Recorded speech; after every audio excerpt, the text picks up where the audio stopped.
So Mortal Kombat Legends Scorpion's Revenge is a 2020 animated film, which is a retelling of the very first Mortal Kombat tournament where we have Liu Kang, Sonya Blade, and Johnny Cage, who are recruited by Raiden, God of Thunder, to fight on behalf of Earthrealm against the combined forces of Outworld and the Netherrealm. And as the title suggests, this movie also looks to focus on Scorpion as the main protagonist, where in the beginning we get his origin of how he became Scorpion, how he got involved in the first Mortal Kombat tournament, and what his goals are. And unfortunately, this is where the movie kind of starts to unravel a little bit.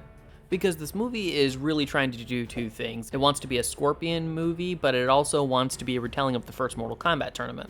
But rather than running the entire story through Scorpion's perspective, we start with Scorpion, but then we get a sudden shift to our other three characters, Liu Kang, Sonya Blade, and Johnny Cage, where the movie focuses on them up to a point that you start to wonder, is this even a Scorpion movie anymore? Because after that initial shift is made, Scorpion only really does pop up from time to time after that, which almost creates a jerk in the perspective where as 1 minute it says, okay, I want to be this story, but then suddenly remembers, oh wait, no, I'm trying to be this story. And rather than working together to create one flowing narrative, it seems like the two stories are almost in combat with each other. So as a Scorpion movie, it kind of falls apart. And then when you get to the tournament side of it, when you really start to think about it, that kind of falls apart too. Because when you watch something called Mortal Kombat, you expect to see a lot of fighting, but realistically from the time the tournament starts, each character minus one only gets one fight before you have the subplot of the Black Dragon clan coming onto the island in order to kill our three main heroes, which disrupts any bracket the tournament may have had because as Shang Tsung said in the film,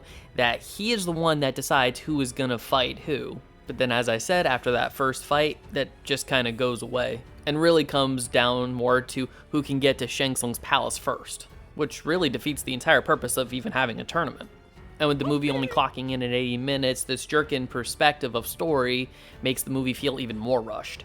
However, I will say that I actually still had fun with this movie. And one of the reasons is the rating, because when it comes to past Mortal Kombat films from the 1995 movie to the 1997 movie, each one has been cursed with the abominable PG-13, and Mortal Kombat is supposed to be bloody, it's supposed to be gory. I mean, you just gotta crank it up to 11 in terms of the violence. And that is one of the things this movie does right. It slaps an R rating on this sucker, and then it runs with it. You've got cursing, you've got blood, you've got gore. We get to see X-ray moves and explosions, the whole 9 yards that just feeds my inner combat fan. Not to mention this movie is also just chock full of Easter eggs, like you've got characters from other games in this film. You see things in the background like Test Your Might and even references to the 1995 film. So if you're a mega Mortal Kombat fan, I think this movie is worth its price, but for everyone else, I'd wait for the rental. So Mortal Kombat Legends, Scorpion's Revenge, have you seen this movie? I'd love to hear your thoughts.